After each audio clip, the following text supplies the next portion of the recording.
स्वागत है आप सभी का जनसत्य न्यूज पर। मैं हूं आपके साथ अनु सिंह। दिन की शुरुआत हो चुकी है और जनसत्य न्यूज पर आपको खबरें देने का सिलसिला भी शुरू हो चुका है। सबसे पहले शुरुआत करते हैं, आपको बताते हैं कि कौन सी प्रमुख खबरें हैं जो कि आपका जान लेना जरूरी है। सबसे पहले बात करेंगे प्रधानमंत्री नरेंद्र मोदी के अकाउंट हैक होने की खबर, जहां बुधवार देर रात को यह खबर आई कि प्रधानमंत्री नरेंद्र मोदी की जो पर्सनल वेबसाइट है उसका ट्विटर अकाउंट हैक कर लिया गया है। हालांकि ट्विटर की तरफ से अब इस बात को स्वीकार भी कर लिया गया और यह कहा गया है कि जल्द ही इसको जांचा जाएगा कि आखिर कौन लोग इसके पीछे हैं। और आपको याद होगा कि इससे पहले जहां बराक ओबामा और ऐसी तमाम बड़ी अंतर्राष्ट्रीय हस्तियां हैं जिनके अकाउंट्स हैक किए गए थे, और अब प्रधानमंत्री नरेंद्र मोदी का अकाउंट भी हैक कर लिया गया है। देर रात तकरीबन 3 बजे ने यह अकाउंट हैक किया और उसके बाद कुछ ट्वीट्स भी किए। ट्विटर की ओर से अब बयान दिया गया है कि वे हैकिंग को स्वीकारते हैं और इसकी जांच की जाएगी। आपको बता दें कि जिन हैकर्स ने इस अकाउंट को हैक किया, कुछ ट्वीट्स भी लिखे जिसमें बिटकॉइन की मांग की गई थी। प्रधानमंत्री नरेंद्र मोदी की पर्सनल वेबसाइट narendramodi.in के ट्विटर अकाउंट पर वेबसाइट से जुड़े हुए और नमो ऐप से जुड़े हुए अपडेट साझा किए जाते हैं और इसी ट्विटर अकाउंट को हैक किया गया। नरेंद्र मोदी की वेबसाइट अकाउंट के साथ जो कुछ हुआ है उसकी जानकारी होने की ट्विटर ने बात कही है और साथ ही कहा कि हमने इसे सुधार भी लिया है और आगे इसकी जांच की जाएगी। ट्विटर के प्रवक्ता के मुताबिक इस मामले की पूरी जांच की जा रही है और आगे ये जानकारी साझा की जाएगी। इस अकाउंट के अलावा किसी और अकाउंट पर फर्क नहीं पड़ा है, ये बात उन्होंने कही है। तो इस दौरान जहां अब सवाल ये उठ रहा है कि प्रधानमंत्री नरेंद्र मोदी तक की जो पर्सनल वेबसाइट है उनके अकाउंट हैक किए गए और इससे पहले भी कई बड़े अंतर्राष्ट्रीय हस्तियों के अकाउंट हैक हुए हैं, जिसके बाद ऑनलाइन की दुनिया कितनी सेफ है इसे लेकर सवाल एक बार फिर से उठने लगे हैं। और इसी पर ही ज्यादा चर्चा के लिए हमारी सहयोगी ज्यादा जानकारी देंगी इस पर भारती सिंह। भारती, बताइए कि इस हैकिंग को कैसे देख रहा है और एक बार सवाल फिर से खड़ा हो गया है कि क्या ऑनलाइन की दुनिया सेफ है? जी अनु, आप बिल्कुल ठीक कह रही हैं कि ऑनलाइन की दुनिया सेफ कहीं तक नहीं है। ये बात अक्सर देखी जाती है। जैसे पिछली बार भी हम लोगों ने देखा था, जल्द ही में जुलाई के महीने में जो है ये घटना हुई थी, जहां पर Warren Buffett, Jeff Bezos, Barack Obama, Joe Biden, Bill Gates और बहुत सारी ऐसी तमाम बड़ी हस्तियों के जो है अकाउंट जो है वो हैक कर लिए गए थे। और हम सभी जानते हैं कि प्रधानमंत्री जो है वो न सिर्फ हमारे देश में, पूरी दुनिया में जो है उनका फैन फॉलोइंग है वो एक ऊंचे लेवल पर है। तो इसे देखते हुए हमेशा ये जो इनसिक्योरिटी है ये हमेशा रहती ही है कि किस तरीके से उन अकाउंट है उस पर हमेशा हैकर्स की नजर जरूर रहती है। पर क्योंकि इस जो है ये अकाउंट हैक होने के बाद जिस तरीके से उस पर क्रिप्टो करेंसी में जो है वो बिटकॉइन में जो है वो कोरोना रिलीफ फंड की बात जो कही गई है, आपने देखने वाली बात है किस तरीके से मैनिपुलेट करने की कोशिश की गई इसको, इस पूरी चीज को, कि किस तरीके से कि वो वसूलने की भी कोशिश था साथ में, और कोरोना रिलीफ फंड जैसी चीज को भी इसमें ला रहे हैं। तो हाँ, बिल्कुल ठीक कह रही हैं आप कि ये जो क्योंकि प्रधानमंत्री का अकाउंट हैक हो सकता है, तो फिर ये इस पे जरूर सवालिया जरूर उठते हैं। बिल्कुल, और इसके पीछे कई बड़े ऐसी एजेंसियां जुड़ी हुई, इसके भी सवाल उठते रहते हैं। जब बराक ओबामा और जिन हस्तियों के आपने नाम लिए उनके अकाउंट्स हैक हुए थे तब भी ये सवाल उठा था, और एक बार फिर से जब प्रधानमंत्री नरेंद्र मोदी का अकाउंट हैक हुआ है, जिन्हें अंतर्राष्ट्रीय स्तर पर कई बड़े लोग हैं, कई बड़े देश हैं, उनके राष्ट्राध्यक्ष हैं जो कि फॉलो करते हैं, और अब प्रधानमंत्री नरेंद्र मोदी का ये अकाउंट हैक हुआ है। हालांकि ट्विटर की ओर से कहा गया है कि आगे इस पर जानकारी दी जाएगी और जांच इस बारे में की जा रही है। तुरंत इसे ठीक भी कर लिया गया था। ठीक है, बहुत शुक्रिया इस जानकारी के लिए। लेकिन भारती, आप हमारे साथ जुड़ी रहिएगा, आगे भी आपसे इस पर जानकारी लेते रहेंगे। बढ़ते हैं आगे और आपको बताते हैं कि किस तरह से अब एक ऐसा आंकड़ा आया है जो कि हमें ये बताता है कि आखिर देश के अंदर किसानों से लेकर कामगार मजदूरों की स्थिति कैसी है। एनसीआरबी के डेटा आ चुके हैं, एनसीआरबी के कुछ ऐसे आंकड़े आए हैं जो कि हैरान करने वाले हैं। 2019 के ये आंकड़े हैं जिसमें कोरोना इफेक्ट की बात आप नहीं कह सकते। इस आंकड़े में ये बताया गया है कि किसानों से ज्यादा काम करने वाले मजदूर और नौकरी पेशा लोगों में आत्महत्या के आंकड़े बढ़े हैं। जहां लोगों की नौकरी जाने से और सैलरी न मिलने से, इस वजह की समस्याओं के चलते लोगों ने आत्महत्या की है। और ये खबर अब जुड़ी है एनसीआरबी के इन आंकड़ों से, जिसमें हालिया आंकड़ों में 2019 में तकरीबन 43,000 किसानों और दिहाड़ी मजदूरों ने आत्महत्या की है, ये जानकारी मिली है। ये बताया गया है कि 2019 में देश भर में कुल 1,39,123 लोगों ने आत्महत्या की। आपके अनुसार जहां 32,563 दिहाड़ी मजदूरों ने अपना जीवन समाप्त कर लिया 2019 में, और कुल मामलों का ये जो प्रतिशत है वो है 23.4%। 2019 में 23.4% मजदूरों ने, जो दिहाड़ी मजदूर थे, उन्होंने खुदकुशी की है। और ये पिछले के मुताबिक कितना बढ़ा है ये भी जान लीजिए। इससे पहले 2018 में ये जो प्रतिशत था वो इससे पहले जो प्रतिशत था वो बढ़ा हुआ मिला हुआ है। दरअसल इससे पहले जो प्रतिशत मजदूरों का था वो 23.4% रहा, और इस साल 2018 में 30,132 लोगों ने खुदकुशी की, और अब यह आंकड़ा बढ़कर 32,563 हो गया है। तो एक साल में लोगों की खुदकुशी के मामले बढ़े हैं। खेतीहर मजदूरों के अलावा जो दिहाड़ी मजदूर है उनकी ये बात हो रही है। एनसीआरबी के आंकड़ों के मुताबिक 2019 में जो कृषि क्षेत्र से जुड़े हुए लोग हैं उनमें आत्महत्या की संख्या रही है 10,281, और साथ ही आत्महत्या के जो मामले बढ़े हैं 2019 में 1,39,123 लोग ने खुदकुशी की है, जिसमें किसानों का प्रतिशत 7.4 है। तो 7.4% किसानों ने खुदकुशी की 2019 में, और जबकि जो मजदूरों का आंकड़ा है वो 23.4 है। तो पहले जहां हम किसानों की खुदकुशी के मामले ज्यादा सुनते थे, लेकिन अब ये चौंकाने वाले मामले सामने आए हैं। आंकड़े ये बता रहे हैं कि किस तरह से दिहाड़ी मजदूरों की आत्महत्या के मामले बढ़े हैं किसानों से ज्यादा। तो किसानों के प्रतिशत से ज्यादा अब दिहाड़ी मजदूरों की आत्महत्या का प्रतिशत बढ़ा है। इससे पहले 2018 में खेती किसानी करने वाले 10,349 लोगों ने खुदकुशी की, और यह संख्या उस साल की आत्महत्या के मामलों में 7.7% है। तो 2018 में 7.7% किसानों ने खुदकुशी की थी, और उसके बाद 2019 में यह संख्या 7.4, यानी कि किसानों की खुदकुशी के मामले कम हुए हैं, लेकिन दिहाड़ी मजदूरों की खुदकुशी के मामले बढ़े हैं। तो ये एक हैरान करने वाला आंकड़ा है एनसीआरबी का। 2019 में आत्महत्या करने वाले 5,957 किसानों में से 5,563 पुरुष थे और 394 महिलाएं थी। तो ये एनसीआरबी के आंकड़े आए हैं जो कि हैरान करने वाले हैं, और इसका असर किस तरह से देखा जाए इस पर हमें जानकारी देंगी भारती सिंह, हमारी सहयोगी जुड़ी हुई हैं। भारती, बताइए कि एनसीआरबी के इन आंकड़ों को कैसे देखा जाए। ये 2019 के तो हम कोरोना का अर्थव्यवस्था पर इफेक्ट और लोगों का रोजगार जाना, उनकी नौकरियां जाना, इससे हम नहीं देख सकते हैं। अर्थव्यवस्था की स्थिति पहले से कैसी थी उसका असर इन आंकड़ों पर पड़ा है।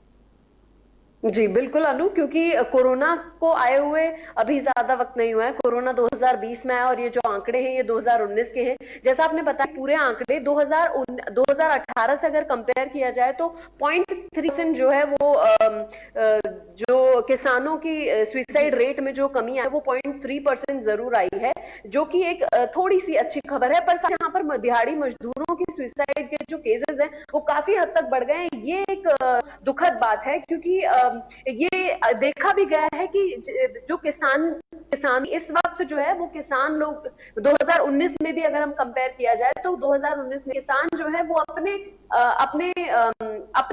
अपनी चीजों को जो है वो ज्यादा तरीके से सेटल कर पाए हैं। पर इस जो दिहाड़ी मजदूर हैं उनकी जो देखने को मिली, जिस तरीके से इनका जो दर बढ़ा है सुसाइड का, वो अपने आप में चिंताजनक है। क्योंकि काम न होना या फिर न मिल पाना, ये अपने आप में जो है वो कॉन्ट्रडिक्ट करती चीजें। क्योंकि दिहाड़ी मजदूर जो है वो जो किसान है वो अपनी जमीन पर अपने आप जो है वो खेती किसानी कर सकते हैं और चीजों को कर सकते हैं। क्योंकि पहले हम जब देखते हुए आए हैं उन सब चीजों में यही है कि पहले जो है वो किसानों की जो सुसाइड केसेस थे पहले बहुत ज्यादा हुआ करते थे। पर ये एक थोड़ी सी ही सही, पर एक कि किसानों की जो सुसाइड रेट में जो कमी आई है एनसीआरबी मुताबिक, यानी कि नेशनल क्राइम रिकॉर्ड ब्यूरो के मुताबिक, ये एक छोटी सी जो है वो एक अच्छी।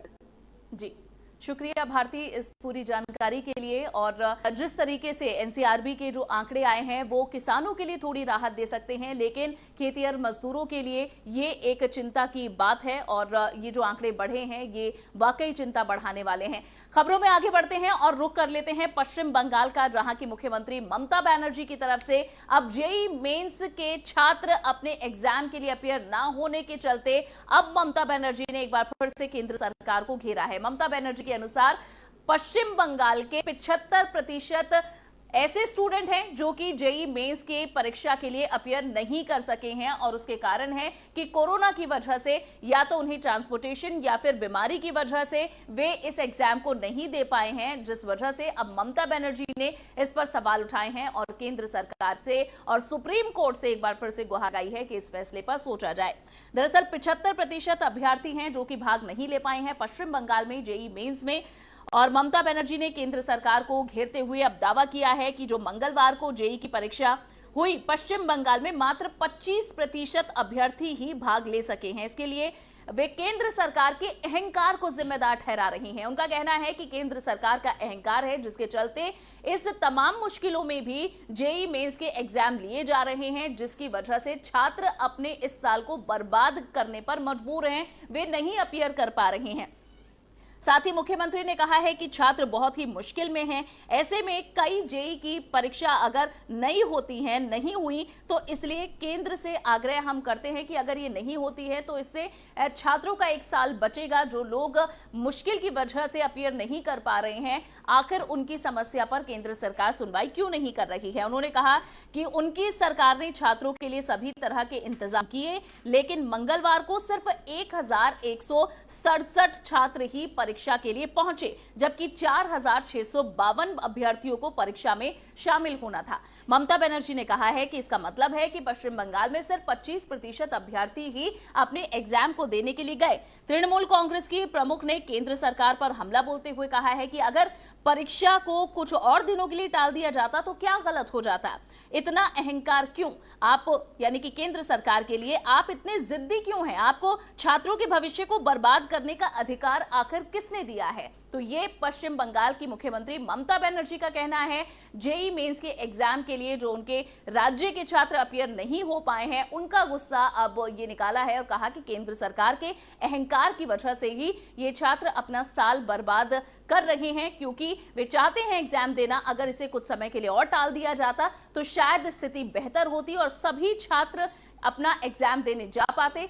पश्चिम बंगाल के अंदर उनके आने जाने की व्यवस्था की गई थी, उसके बावजूद छात्र घरों से बाहर नहीं निकले। कुछ लोगों को डर था, तो कई लोग खुद कोरोना के चिंता की वजह से, कोरोना से संक्रमित होने की वजह से अपने एग्जाम को नहीं दे पाए। बढ़ते हैं खबरों में आगे और बात करेंगे किस तरह से सुप्रीम कोर्ट ने दिल्ली के अंदर जो रेलवे ट्रैक के आसपास झुग्गियां हैं उन्हें हटाने का आदेश दिया है। दरअसल सुप्रीम कोर्ट की तरफ से रेलवे के सेफ्टी जोन में अब 48,000 से ज्यादा झुग्गियां आती हैं जिन्हें हटाने के आदेश दिए गए हैं। इस आदेश में दिल्ली नगर निगम और रेलवे 3 महीने के भीतर झुग्गियों को हटाए, इसका प्लान तैयार करे। खास बात यह है कि सभी झुग्गियां राजधानी दिल्ली के 140 किलोमीटर रेलवे ट्रैक के किनारे बनी हुई हैं और अपने आदेश में सुप्रीम कोर्ट ने यह बात साफ कह दी है कि झुग्गियों को हटाए जाने के दौरान कोई भी दखल नहीं दिया जाएगा। इससे पहले आपको याद होगा कि जब इससे पहले भी कार्रवाई की गई थी इन झुग्गियों को हटाने की, जहां ओखला के आसपास रेलवे ट्रैक के पास जो झुग्गियां हैं उन्हें हटाने की बात कही थी, लेकिन लोग उस दौरान जो बुलडोजर के सामने आ गए, लोगों के जब झुग्गियों को हटाने लगे तो दिल्ली सरकार की तरफ से भी पक्ष रखा गया था और कहा गया था कि इन झुग्गियों को नहीं हटाया जाएगा। इसमें भी पॉलिटिक्स आई थी, लेकिन अब सुप्रीम कोर्ट की तरफ से आदेश दिए गए हैं कि दिल्ली के अंदर जो 140 किलोमीटर का रेलवे ट्रैक फैला हुआ है उसके आसपास जो झुग्गियां हैं उन्हें हटाया जाए और जल्द से जल्द इसे लेकर प्लान तैयार किया जाए। सुप्रीम कोर्ट ने साफ कहा है कि कोई भी अगर अतिक्रमण को हटाए जाने के खिलाफ सुप्रीम कोर्ट की तरफ से यह कहा गया है कि कोई भी अगर अतिक्रमण को हटाए जाने के खिलाफ स्टे ऑर्डर भी जारी नहीं करेगा। यह भी उन्होंने साफ कर दिया कि किसी तरह का स्टे ऑर्डर नहीं रहेगा। 2018 में दिल्ली हाईकोर्ट ने भी रेलवे ट्रैक के सेफ्टी जोन से झुग्गियों को हटाने के आदेश दिए थे और उस दौरान काफी पॉलिटिकल ड्रामा हुआ था, जिस वजह से ये झुग्गियां नहीं हट पाई थी और सभी राजनीतिक पार्टी झुग्गी में रहने वालों का समर्थन करने के लिए आ गई थी, क्योंकि वोट बैंक एक बड़ा होता है। इन झुग्गियों के अंदर जो वोट बैंक का प्रतिशत है वो काफी मायने रखता है। इस वजह से इन्हें लेकर राजनीति भी समय समय पर होती रहती है। दिल्ली हाईकोर्ट की तरफ से जो 2018 में आदेश दिया गया था उसका पालन भी इसी वजह से नहीं हो पाया था, इस पर स्टे ले लिया गया था। लेकिन अब सुप्रीम कोर्ट की तरफ से कहा गया है कि ये जो 48,000 से ज्यादा झुग्गियां हैं दिल्ली के रेलवे ट्रैक के पास, इन्हें हटाया जाए और साथ ही इन झुग्गियों को 3 महीने के अंदर हटाने का प्लान तैयार करने के आदेश सुप्रीम कोर्ट की तरफ से दिए गए हैं। तो अब देखना होगा कि आखिर इस आदेश पर क्या अलग अलग पार्टियों की प्रतिक्रिया रहती है और कैसे इन झुग्गियों को उस क्षेत्र से हटाया जाता है। और जिस तरह से सिक्योरिटी इश्यूज बहुत ज्यादा रहते हैं, ये ट्रेन के रेलवे ट्रैक के आसपास झुग्गियां रहती हैं और काफी हादसे भी इसके संबंधित होते हैं और अतिक्रमण भी, इसका भी फैलाव होता जा रहा है, जिस वजह से सुप्रीम कोर्ट अब इस पर एक्शन लेने के आदेश दे चुकी है। चलिए अब खबरों में आगे बढ़ेंगे और बात करेंगे दिल्ली की ही, जहां दिल्ली में एक बार फिर से कोरोना की वेव आ चुकी है। जी यही अंदेशा जताया जा रहा है एक्सपर्ट्स के द्वारा, जहां अब दिल्ली में 2000 से ज्यादा केसेस आ रहे हैं। दिल्ली में एक समय पर जहां कोरोना के मामलों पर रोक लगा ली गई, लेकिन अब 2000 से ज्यादा केसेस और लगातार बढ़ते मौत के आंकड़े से ये चिंता बढ़ गई है और ये सवाल उठने लगे हैं कि क्या दिल्ली में अब कोरोना की वेव 2 आई है। साथ ही अब दिल्ली सरकार एक तरफ कह रही है कि उन्हें टेस्टिंग करने की अनुमति नहीं दी जा रही है, जिस वजह से उनके हाथ बंधे हुए हैं। लेकिन फिलहाल इस पर काम करना जरूरी है और दिल्ली सरकार इस पर दोबारा से कंट्रोल पाने का दम भर रही है। लेकिन देश के आंकड़े क्या कहते हैं, वो भी कहीं ना कहीं परेशानी बढ़ा रहे हैं, क्योंकि अब पिछले 24 घंटे में भारत के अंदर 83,000 से ज्यादा केसेस कोरोना के आए हैं। एक दिन में 83,000 से ज्यादा कोरोना संक्रमित देश में पाए जा रहे हैं और मौत का आंकड़ा भी बढ़ा है। पहले जहां ये 1000 से नीचे लगभग रहता था, लेकिन अब 1043 24 घंटे में कोरोना से पीड़ित लोगों की मौत हुई है। कोविड-19 के चलते 1043 लोगों की 24 घंटे में जान गई है। तो जहां 83,000 से ज्यादा एक दिन में केसेस और 1043 से ज्यादा लोगों की जान गई है एक दिन में, अब भारत एकमात्र ऐसा देश है पूरे विश्व में जो पहले नंबर पर है, जिसमें एक्टिव केसेस जो एक दिन में आ रहे हैं उनकी संख्या सबसे ज्यादा है। अमेरिका पहले नंबर पर था, लेकिन सबसे ज्यादा नए केसेस आने 24 घंटे जिस देश में आ रहे हैं उसमें भारत सबसे पहले नंबर पर काबिज है, जो कि हमारे लिए परेशानी है और इसे एड्रेस करना भी बेहद जरूरी है। माना जा रहा है कि जिस तरह से लोगों को छूट मिल रही है बाहर निकलने की, काम करने की, अब लोगों के अंदर डर और जो लोगों की आदत है मास्क पहनने की या फिर सोशल डिस्टेंसिंग का पालन करने की, ये कम होती जा रही है। ये विशेषज्ञों के द्वारा पाया गया है, जिसकी वजह यही है कि देश के अंदर अब 80,000 से ज्यादा केसेस हैं और वो दिन भी अब दूर नहीं है। महज कुछ ही दिनों में हम 40 लाख का आंकड़ा भी पार कर लेंगे देश में संक्रमितों की संख्या का। और ऐसे में जहां वैक्सीन का आना अभी बहुत लंबी इंतजार दिख रहा है, वैक्सीन का आना, वैक्सीन अभी किसी भी देश की ऐसी नहीं है जो कि सफल हो पाई हो और उसका डिस्ट्रीब्यूशन शुरू हो गया हो। ऐसे में केसेस का बढ़ना भारत के लिए बड़ी परेशानी ला रहा है। तो खबरों में फिलहाल के लिए बस इतना ही। ये थी अभी तक की खबरों का अपडेट, लेकिन दिन की शुरुआत हुई है। आपको अभी तक की खबरें तो आप जान चुके हैं, उनका अपडेट जान चुके हैं, लेकिन दिन बढ़ेगा, आखिर कौन कौन सी गतिविधियां आगे होती हैं, क्या राजनीति के गलियारों में हलचल रहती है और किस तरह की घटनाओं से जुड़ी जानकारी आपको होनी चाहिए, ये सभी चीजें आपको जनसत्य न्यूज पर बराबर मिलती रहेंगी। तो आप हमें फॉलो करते रहिए, हमारे यूट्यूब चैनल को सब्सक्राइब कीजिए, हमारे फेसबुक पेज को लाइक कीजिए, इन वीडियोस को भी लाइक और शेयर कीजिए, हमारी वीडियो और चर्चा को सुनते रहिए। फिलहाल के लिए बस इतना ही। नमस्कार।